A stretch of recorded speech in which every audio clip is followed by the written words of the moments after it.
today we are going to do a new chapter, contact and non-contact forces. Welcome to Studiopedia. बहुत ही आसान chapter है. I am making video no matter what the syllabus, no matter what the board or no matter what the book. Okay, means कि मैं अब common video बनाऊंगा जो कि everyone can see. Like, so what is force? Contact and non-contact force. What is that? What is force? It is a physical quantity that tends to change the state, size or direction of the object.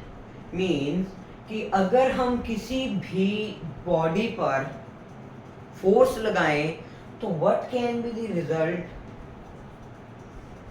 उसका size change हो सकता है, shape change हो सकता है और direction change हो सकती है. ये तीन चीजें हम चेंज कर सकते हैं. Okay, so this is force. Means ये किसी भी ऑब्जेक्ट पर की गई अप्लाइड फिजिकल क्वांटिटी है. इसका सिंबल क्या है? It's SI unit is newton metre per second. अब sorry, newton is the force और newton metre per second is the acceleration. मैंने गलत बोल दिया था, सॉरी. अब फोर्स किन किन चीज़ों पे लगती है? और you can say simply force is push और पुल. अगर हम किसी चीज़ पर फोर्स अप्लाई कर रहे हैं तो या तो हम उसे खींचेंगे और या तो हम उसे धकेलेंगे. ठीक है ना?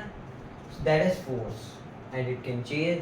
और इट ट्राइज मीन्स या तो वो शेप चेंज कर देगा या तो फिर वो ट्राई करेगा कि वो शेप चेंज कर दे और डायरेक्शन चेंज कर दे और साइज चेंज कर दे. तो फोर्स क्या है? इट इज अ पुश और पुल और अ physical quantity that can change the shape, direction and the size of the object. After it, who worked on the force? Means Sir Isaac Newton worked on force for 3 years. He studied force properly for 3 years. उन्होंने 3 साल तक brief study की force और motion के ऊपर. Gravitation उनका अलग chapter है, we will study next in next video. लेकिन इस वीडियो में हम force, contact force, non contact force पढ़ लेंगे. ठीक है ना? Force is it is a direction, sorry, it is a physical quantity. Physical है ना? Physical quantity.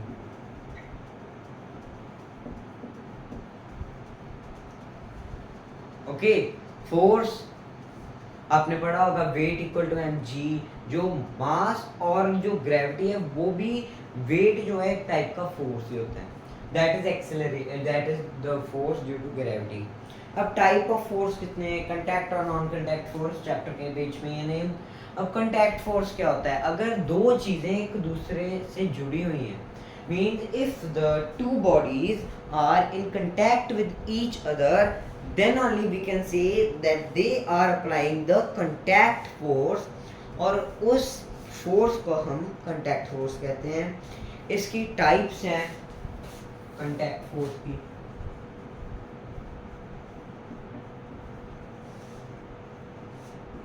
Frictional force. अब फ्रिक्शनल फोर्स कितने टाइप्स की होती है? 3 टाइप्स की. एक होती है स्टैटिक फ्रिक्शन, जो फ्रिक्शन लग रही है एक ऐसे ऑब्जेक्ट पर जो कि एक जगह पर रखा हुआ and it is about to move. Means ये जस्ट दो ऑब्जेक्ट्स के बीच में फोर्स है. लाइक एक ऑब्जेक्ट और दूसरा ऑब्जेक्ट एट रेस्ट जो उस पे फ्रिक्शन लग रही होगी, it is the static friction. और यू कैन से अगर मेरे पास ये डस्टर है, मैंने हाथ पे रखा, तो अगर मैं इस पे फोर्स अप्लाई कर रहा हूँ, अब इस पे जो फ्रिक्शन लगेगी जब तक ये चल नहीं रहा, मीन्स अब देखो क्यों नहीं चल रहा है ये, अगर मैंने ऐसे छुआ होता इट विल मूव, अगर फ्रिक्शन ना होती। तो इसे रेस्ट में कौन रख रही है, इसे रेस्ट में रख रही है static friction, and it is the most powerful among all the three. Means एक ऐसी फ्रिक्शन, अब देखो ये क्यों नहीं चल रहा, मान लो मैंने इसे यहाँ से 1 न्यूटन का फोर्स लगाया और फ्रिक्शन आगे से लग रही है 10 न्यूटन की, तो it will not move at all. लेकिन अगर मैं 10 से ज़्यादा, मीन अगर स्टैटिक फ्रिक्शन हमारी है 10 न्यूटन, फोर्स लगा रहे हैं हम 8 Newton, the object will almost move, लेकिन वो जब तक नहीं हिलेगा तब तक नहीं हिलेगा जब तक कि ये फोर्स जो हम लगा रहे हैं वो 10 से ज़्यादा नहीं हो जाती। अगर हमने 11 न्यूटन लगा दी, we will be able to move, और that friction will change into static friction. अगर आप किसी चीज़ को धकेलते हो, क्यों नहीं धकेल होती, क्योंकि स्टैटिक फ्रिक्शन उसे रोक रखा है।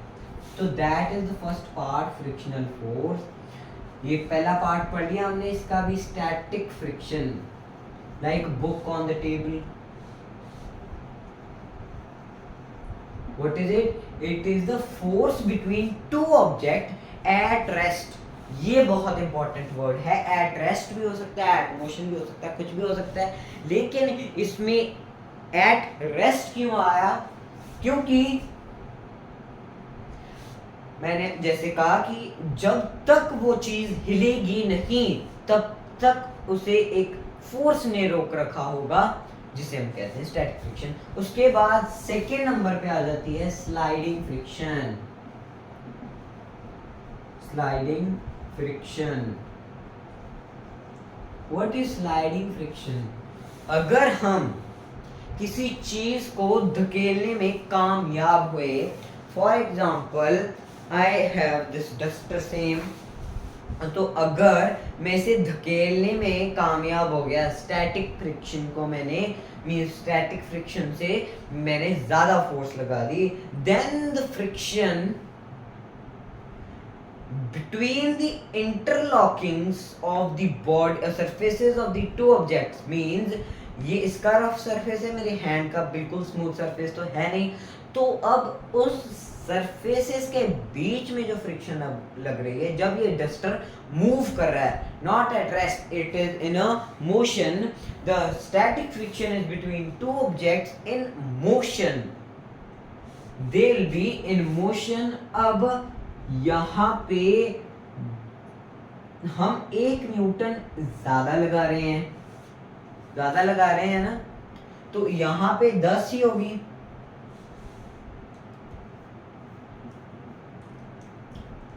इसकी एक्सेलरेशन बढ़ जाएगी और स्टैटिक फ्रिक्शन जो है वो कम होके न हो जाएगी। क्यों? वाई? क्योंकि ये चलना शुरू हो गया है। अब जैसे स्टैटिक फ्रिक्शन ऐसे रोक रखा था स्टैटिक फ्रिक्शन ने, लेकिन अगर हमने स्लाइड कर दिया तो वो आराम से धकेला जाएगा। Sliding friction with that. उसके बाद थर्ड आ जाती है rolling friction. Rolling friction, sliding friction का क्या है? कुछ भी एग्जांपल लिख दो आप। फॉर एग्जांपल, हाँ, कार्ड्स, पत्ते जो हम खेलते हैं, बांटते हैं, तो वो कार्ड स्लाइड करता हुआ जाता है, और स्लाइड कब तक करेगा? जब तक फोर्स कम नहीं हो रहा। ये तो लगे जाएगी, ये फ्रिक्शन तो लगती रहेगी और ये बढ़ती जाएगी। वाई? ये तब तक बढ़ेगी जब तक ये रेस्ट पे नहीं आ जाता। ये थी स्लाइडिंग फ्रिक्शन की एग्जांपल। अब रोलिंग फ्रिक्शन। रोलिंग फ्रिक्शन जैसे कार, अब मान लो मैंने इसके नीचे पहिए लगा दिए तो it will move faster. Like अगर मेरे पास ये चॉक होल्डर हैं जो भी हैं, अगर मैंने इसके नीचे ये 2 होल्डर रख दिए, यहाँ पे रख दिया, इट मूव फास्ट आराम से। Okay, why? Because rolling friction is the least, सबसे कम फ्रिक्शन जो लगती है वो रोलिंग फ्रिक्शन है, और सबसे ज्यादा फ्रिक्शन कौन सी लगती है? That is the one and only static friction. Rolling friction between the two objects, the surfaces of the two objects, when one object is rolling from the through the another, जब एक object दूसरे object के ऊपर से role करके जा रहा है तब रोलिंग फ्रिक्शन काम में आएगी। और इसकी examples car on the road, of course सभी को पता है। इससे सबसे ज्यादा टाइम लग जाएगा ऑब्जेक्ट को रोकने में, क्योंकि वो राउंड, उसके पहिए जो होंगे वो राउंड होंगे और वो रोल कर रहा होगा। After it we have second which is normal reaction force. अब ये था फ्रिक्शनल फोर्स, कांटेक्ट मींस दो चीजें जब कांटेक्ट में हो। Normal reaction force, normal RXN लिख रहा हूं मैं अभी रिएक्शन को, force, it is the force that keeps the body in equilibrium। इक्विब्रिलियम क्या होता है? जब ना तो दूसरी चीज एक चीज को ऊपर जाने दे, ना तो पहली चीज दूसरी को नीचे ले आए। फॉर एग्जांपल, वही same example low, book on the table वाली। बुक जब टेबल पे थी, ये टेबल, तो जब बुक इसके सेंटर ऑफ मास से लगेगा, ऑफ कोर्स W वेट लगाएगी equal to mg। W equal to mg होता है ना, वेट इक्वल टू इसका मास और ग्रेविटी ऑफ अर्थ। वो हम आगे पढ़ेंगे नॉन कांटेक्ट, क्योंकि इसमें कांटेक्ट नहीं है। ये हिंट मिल गया आपको। अब जैसे ही वो फोर्स लगाना शुरू करेगी, then the table will apply the same force which is called normal reaction।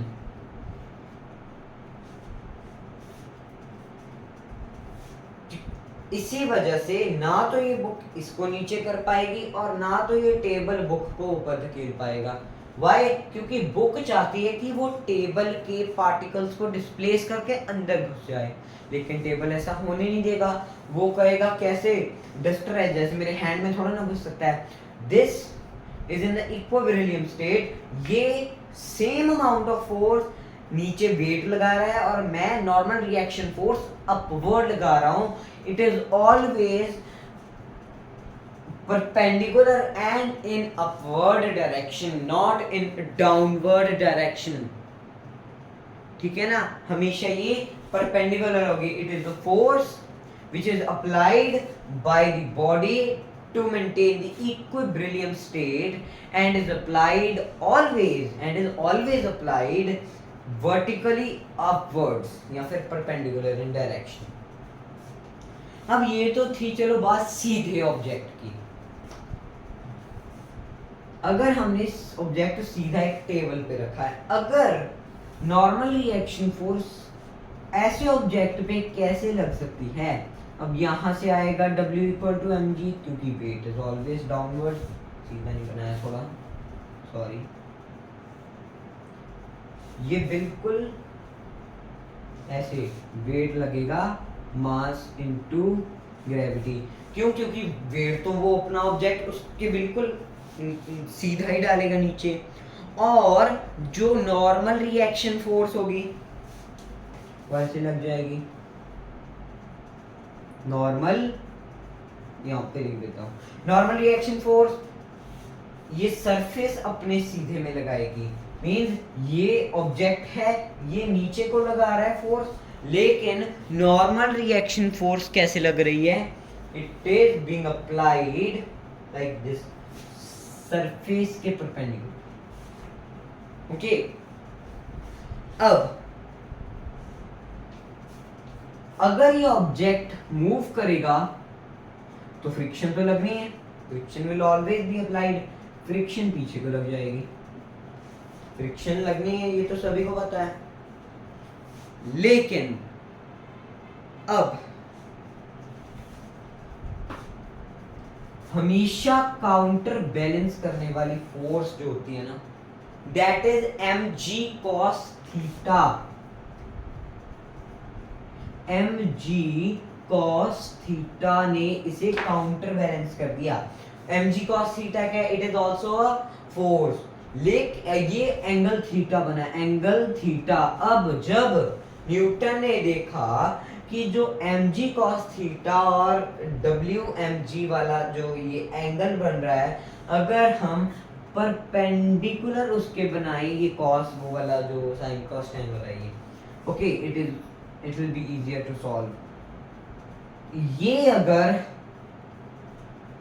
Angle बनेगा, इसे हम सीधा करके देखें, ये mg cos थीटा ले लें, ये वाली लाइन mg cos थीटा, ये क्या है? ये एंगल है, कोई भी एंगल, सॉरी वेट वाला एंगल है w। तो जब mg cos थीटा हमने x एक्सिस पे ली, तो हमेशा, सॉरी हाँ, x एक्सिस पे ली, तो जो y एक्सिस होगी that will always be mg sin theta. देख लेना चाहे परपेंडिकुलर बेस वाला करके, that will be mg sin theta. Okay, यहां तक क्लियर हो गया सभी को? अब नाउ उसके बाद हमारे पास आ जाती है नॉर्मल रिएक्शन फोर्स के बाद tension force. It is the force due to the tension. Tension किस में होगी? टेंशन वही mg cos थीटा जो अप्लाई करेगा। अगर हमने एक थ्रेड को, याद है ना सभी को, थ्रेड को यहाँ पे बांध दिया, इसके ऊपर एक ऑब्जेक्ट, सॉरी इसके साथ एक ऑब्जेक्ट लगा दिया, इसे टाई कर दिया, then the object will apply W equal to mg, weight equal to mass into gravity। weight लगेगा उसके ऊपर, उसे काउंटर बैलेंस करने वाली force will always be the tension, or you can say the thing जो कि यहाँ पे लगी थी mg cos थीटा। यही टेंशन है इसमें, इस स्ट्रिंग के केस में। हाँ, it will always be in the case of about massless object. Massless तो नहीं कहेंगे हम, not at all massless object, जैसा मर्जी ऑब्जेक्ट हो, अगर हमने इससे सस्पेंड किया एक सर्कल, बड़ा सर्कल ले लो, तो वेट इक्वल टू mg नीचे लगेगा और काउंटर बैलेंस कौन करेगा? Tension force. Next is tension force.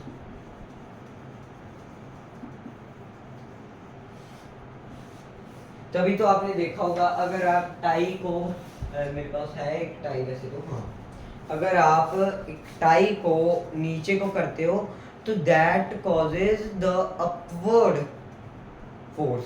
Means अगर आप नीचे को खींचने की कोशिश करोगे, देखना बिल्कुल ये आराम से टाई है ना, अगर हम इसे नीचे खींचेंगे तो ये अपवर्ड फोर्स अप्लाई करके हमारे फोर्स को बैलेंस करने की कोशिश करेगी, and that will be the tension force. Tension force, उसके बाद टेंशन फोर्स का बहुत एक बड़ा यूज है, it is used in guitars, क्योंकि जो स्ट्रिंग है वो खींचा हुआ है और वो टेंशन लगाएगा अपनी प्लेस में वापस आने के लिए। देखो, it will be applying tension, और उसी टेंशन का यूज करके हम गिटार में स्ट्रिंग, वायलिन में, और इवन पियानो में होती है, पीछे स्ट्रिंग्स लगी होती है बहुत सारी, तो वो टेंशन फोर्स के बेसिस पे काम करती हैं।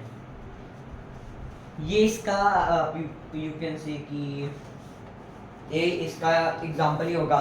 और रोज का एग्जांपल देख लो, जब आप कपड़े सूखने के लिए तार पे डालते हो, तो दैट वायर और टेंशन, सॉरी स्ट्रिंग या फिर कुछ भी हो सकता है, रस्सी भी हो सकती है, and that will apply tension force. कैसे? वो खींच रहा है अपने यहाँ या तो यहाँ पे लगा दो या तो यहाँ पे लगा दो, बात तो सेम ही है।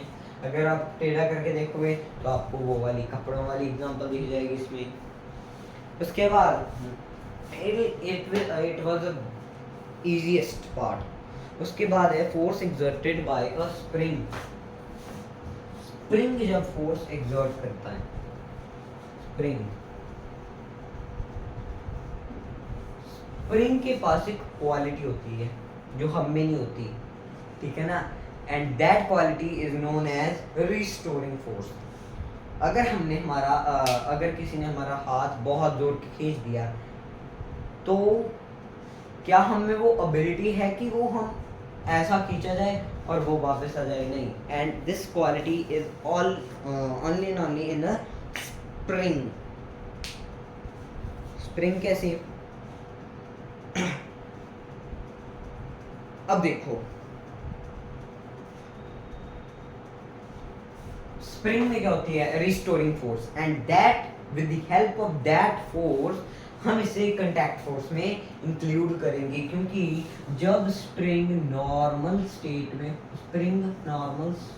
में होता है then it is not in a normal state. यहाँ पे कुछ लगाने की जरूरत नहीं, वैसे जस्ट ऐसे रख दिए इतना सा स्प्रिंग। अगर हम इसे कुछ फोर्स लगा के खींचेंगे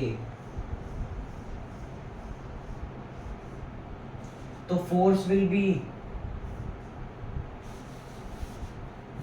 जो हमारी फोर्स है वो बाहर को होगी, लेकिन restoring force will be in inward direction.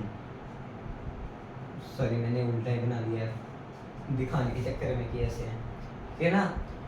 This is the force applied by a spring to restore its position, its size। ऐसे ही अगर ये नॉर्मल था, अगर हमने इसे बिल्कुल ऐसे कर दिया, पिचका दिया,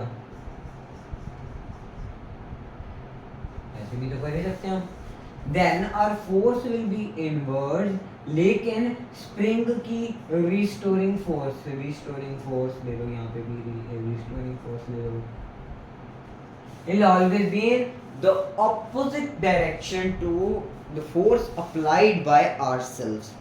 इसी का यूज किया जाता है, किसमें यूज करते हैं? हमने किसी में नहीं किया, करते हैं स्प्रिंग बैलेंस। याद होगा अगर आपको तो, स्प्रिंग बैलेंस में अंदर स्प्रिंग लगा होता है, यहाँ पे पॉइंटर होता है, ये सारा स्प्रिंग है, यहाँ पे पॉइंटर है। अगर आप इसकी कुंडी में कुछ भी फंसाओ, ये जो भी है, ये हैंडल को हुक, तो अगर आप इसमें कोई भी एक ऑब्जेक्ट फंसाते हो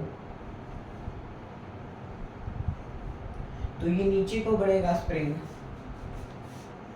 यहाँ पे टाइट होते हैं ऐसे, तो स्प्रिंग नीचे को बढ़ेगा और ये वाली लाइन भी नीचे आएगी। अगर ये स्प्रिंग ऐसा हो रहा है, अगर आपने लाइन यहाँ पे लगाई थी तो अगर आपने उस पे वेट लटकाया तो वो नीचे जाएगा, तो वो लाइन आपकी यहाँ पे आ जाएगी और यहाँ पे सेवरल रीडिंग लिखी होती हैं। This is applied in the case of spring. जितना फोर्स लगाओगे उतना ही वो ऑब्जेक्ट नीचे को जाएगा। नाउ स्प्रिंग दो टाइप्स के होते हैं। हेयर स्प्रिंग कौन सा होता है? मैकेनिकल वॉच याद है ना, जो अपने आप चार्ज हो जाती है आपके रिस्ट मूवमेंट से, उसमें हेयर स्प्रिंग, बहुत ही भारी स्प्रिंग लगा होता है। और spring can also be used in like carriages कौन सा बने, रेलवे कैरिएजेस, यहाँ पे दो स्प्रिंग लगे होते हैं, एक दो, उसके बीच में आपका वो इंटरलॉकिंग डिवाइस होता है। अगर आप कभी ट्रेन में गए हो तो दो डब्बे, उसके बीच में दो स्प्रिंग और बिल्कुल सेंटर में एक इंटरलॉकिंग डिवाइस। वो मैक्स इतना ही चलता है ताकि थोड़ा सा काम स्प्रिंग भी कर लें। When the brake is applied, and this was spring. उसके बाद फोर्स ड्यू टू कोलिजन यहाँ पे लिख रहा हूं मैं, अब जब हम किसी चीज को कोलाइड करते हैं then it is called force of collision. और ये मे बी आपका आखिरी ही है, इसके बाद नॉन कांटेक्ट फोर्सेस का शुरू हो जाएगा, इसी वीडियो में मैं खत्म कर दूंगा। अब कोलिजन क्या है? कोलिजन जब दो चीजें टकराती हैं, when the two bodies will face each other, face mean जब वो टकराएंगी तब एक बॉडी यहां से फोर्स लगाएगी एफ, ए बॉडी है, बी है, force on B due to A, इस ए ने इस बॉडी पर यहां से फोर्स लगाया, ये वाली बॉडी इस पे इधर को फोर्स लगा रही है, और बी वाली बॉडी ने ऐसे जाना था तो it will apply force like that, force on A, force किस पे लगी? ऑन ए ड्यू टू किसके कारण की? बी के कारण, क्योंकि बी वहां पे गया था, यहाँ पे ए यहाँ पे आया था और दोनों टकराए। For example collision, it can also be constructive as well as very much destructive। जैसे दो कार्स टकराती हैं, जैसे collision between the two atoms। अब देखो दो एटम टकराए, बॉन्ड बन गया, जब बॉन्ड बना तो न्यू एलिमेंट की खोज होगी। यहाँ पे अगर हम इसी की बात करें तो दो कार्स टकराई, वो टूट गई, क्यों? क्योंकि इस कार ने यहाँ को फोर्स लगाया, इस कार ने यहाँ को फोर्स लगाया, दोनों ने फोर्स लगाया और वो टकरा गई। नॉन कांटेक्ट फोर्सेस बहुत ही इजी है।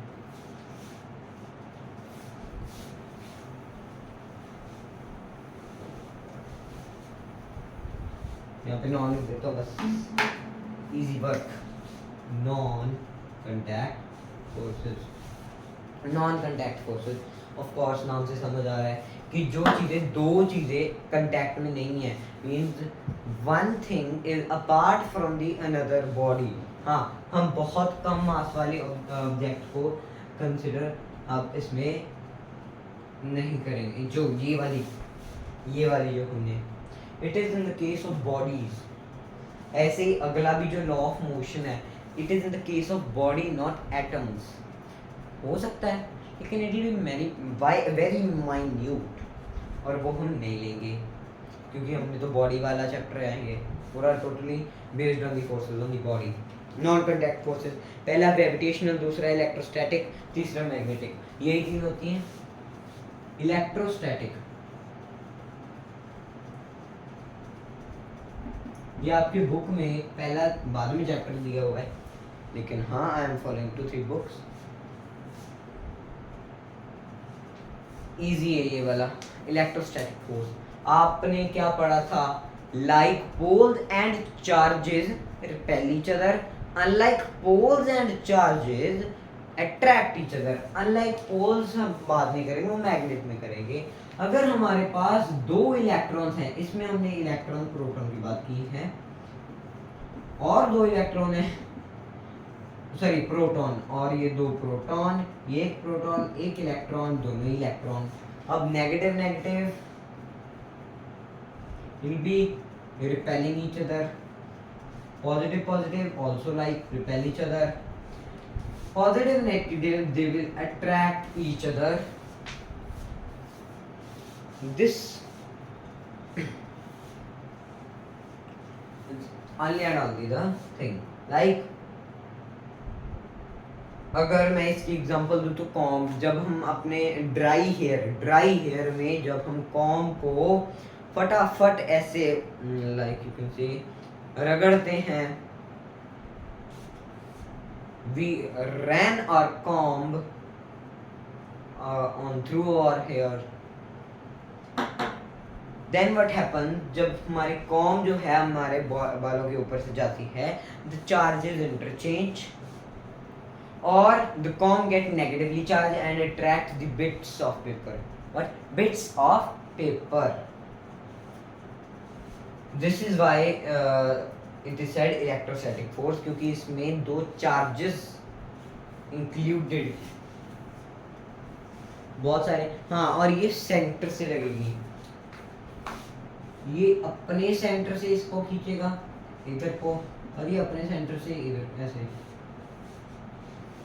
ये इधर को लगाएगा और ये वाला इधर को लगाएगा, वो एक कोलिजन वाला। ऐसे ये सेंटर से ऐसे होगा, ये सेंटर से ऐसे होगा, ये भी सेंटर से दूर को जाएगा, ये भी सेंटर से दूर को जाएगा। अब इलेक्ट्रोस्टैटिक फोर्स के बाद आ गया आपका ग्रेविटेशनल फोर्स। ये इजी था, मैंने पहले बता दिया, ग्रेविटेशनल फोर्स या फिर ग्रेविटी।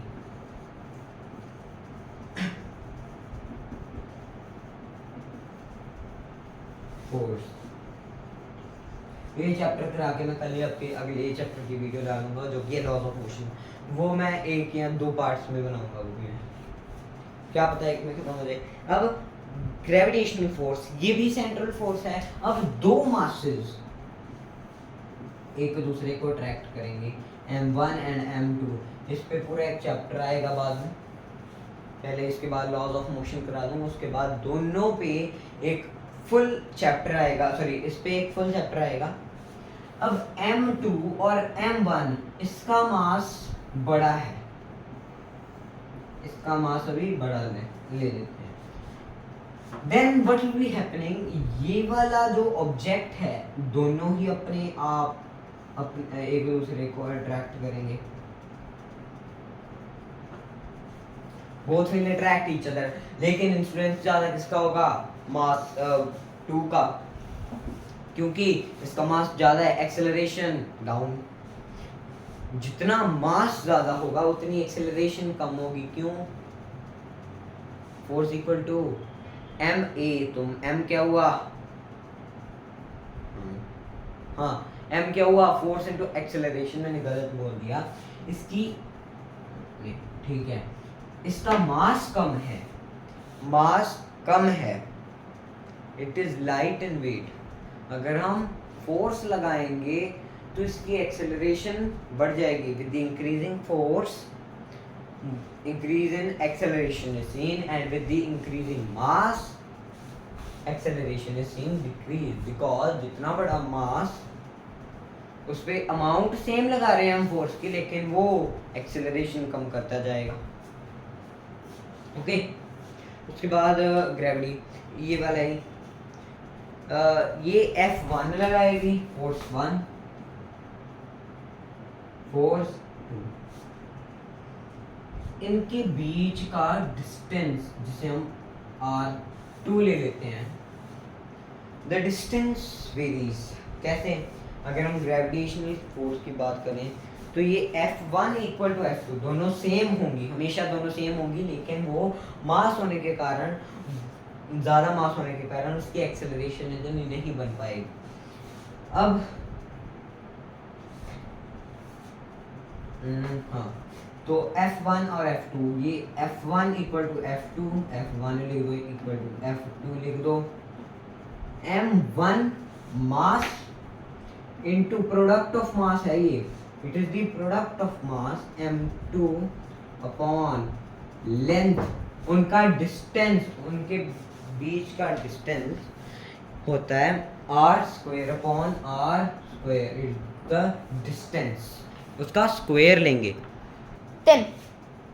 अब R स्क्वायर होगा, R square by R square, क्योंकि अगर हम R 2 मीटर बढ़ाएं तो फोर्स 4 मीटर कम होगी, क्योंकि जितना डिस्टेंस उतनी कम फोर्स, मास जितना उतनी ज्यादा फोर्स, लेकिन डिस्टेंस कम होना चाहिए, मिनिमम डिस्टेंस मैक्सिमम मास, तो मैक्सिमम फोर्स आ जाएगी आपकी दो ऑब्जेक्ट्स के बीच में। It is the universal force, क्योंकि सारी दुनिया में, सारे ब्रह्मांड में ग्रेविटी लगती है, it is the universal force, and it is also central force. ये भी सेंट्रल है, ये भी सेंट्रल है, क्योंकि ये दोनों एक दूसरे को सेंटर की तरफ से अट्रैक्ट करती हैं। उसके बाद मैग्नेटिक फोर्स, मैग्नेटिक फोर्स क्या है, दो ऑब्जेक्ट, सॉरी दो मैग्नेट्स, बार मैग्नेट्स लो, नॉर्थ साउथ, साउथ नॉर्थ, यहाँ पे ले लो 4 मैग्नेट लो, यहाँ पे लिया नॉर्थ नॉर्थ, साउथ साउथ, ये दोनों नॉर्थ हैं तो इनकी फील्ड लाइन दूर चले जाएंगी, इसकी फील्ड लाइन मिल जाएंगी, क्योंकि similar charges repel each other unlike pole attract each other.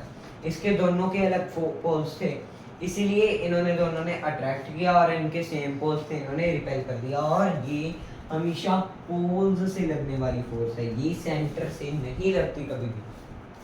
It is also a polar force. इसमें भी वही सेम चीज, जैसे same unlike like pole repel each other और unlike pole attract each other. उसके बाद जो मैग्नेटिक मटेरियल्स हैं वो अल-नीको के बने होते हैं, कॉमनली अल-नीको,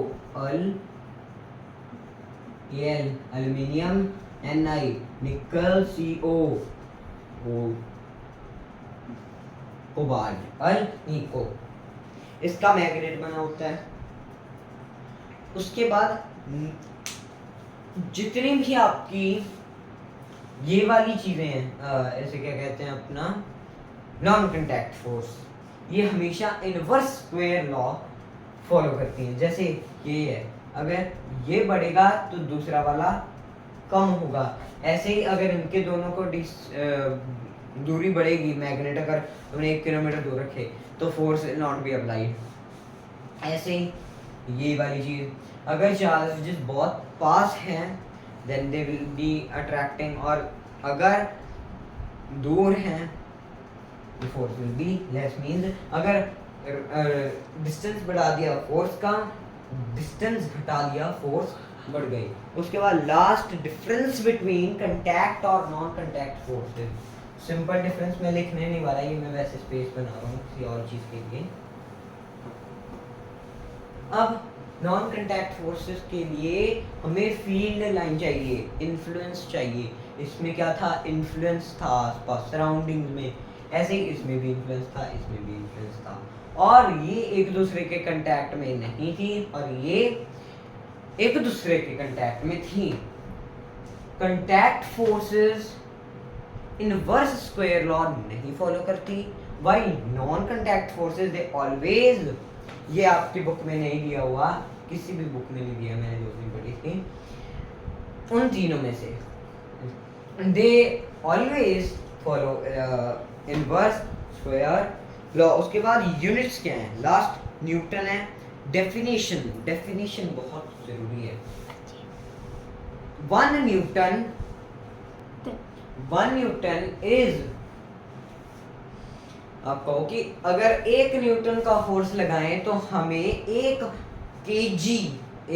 केजी के मास को हिलाना है 1 मीटर तक। मतलब 1 न्यूटन फोर्स हमारी कैसे डिफाइन की जा सकती है, 1 newton force is when substance या फिर body of mass 1 kg moves about 1 metre. ऐसे ही अगर 5 न्यूटन कर दें, 5 newton is the force applied on a body which moves of mass 5 kg that moves 1 metre. हाँ, 1 ही मीटर में हिलाना है हमने, एक ही पर्टिकुलर एरिया में जितना हम हिला देंगे उतना फोर्स बढ़ जाएगा। अगर हम उसे 5 मीटर करेंगे वो तो वही 5 सारा कैंसिल हो गया। 5 क्यों आएगा, क्योंकि हमने एक ही मीटर पर्टिकुलर फोर्स लगा के सिर्फ 1 मीटर 5 kg का ऑब्जेक्ट को हिलाया, तो वो 5 मीटर हो गया। उसके बाद ऐसे ही इसकी डाइन वाली फोर्स है, वही एक्सेलरेशन हमने देनी है 1 सेंटीमीटर पर स्क्वायर की। मूव करेंगे हम, कितना मास होना चाहिए, 1 ग्राम, क्योंकि वो CGS यूनिट है, सेंटीमीटर ग्राम और सेकंड वाला, और वो 1 सेंटीमीटर ही चाहिए। ठीक है ना। रिलेशन क्या है, रिलेशन होता है 1 न्यूटन इक्वल टू kg होता है, मास हिलाना है ना। उसके बाद कितनी एक्सेलरेशन होनी चाहिए, 1 metre per second square acceleration. उसके बाद 1 न्यूटन केजी क्या है, ग्राम में हमने करना है, तो केजी आपका आ गया ना 10 raise to power 3, 10 raise to power 3 gram into 10 raise to power 2 centimetre per second, centimetre per second, ये हो गया। तो अगर हम इनको मल्टीप्लाई करें तो ग्राम पर सेकेंड आ गया, पर सेंटीमीटर स्क्वायर, सॉरी मैं सेकेंड क्यों बोल रहा हूँ, हाँ इन सेकेंड ऑल्सो। तो अब यहाँ पे 10 रेज़ टू पावर 3, अब base same, power will be added 3 + 2, ये आ गया 10 रेज़ टू पावर 5 ग्राम पर सेंटीमीटर स्क्वायर को लिख सकते हैं हम डाइन। तो 1 newton equal to 10 raise to power 5 dyne, बस। तो दिस वाज द चैप्टर हमारा। मैं नई वीडियो लेके आ जाऊंगा थोड़े दिनों में, तो will be starting the next chapter. Till then stay safe and bye bye.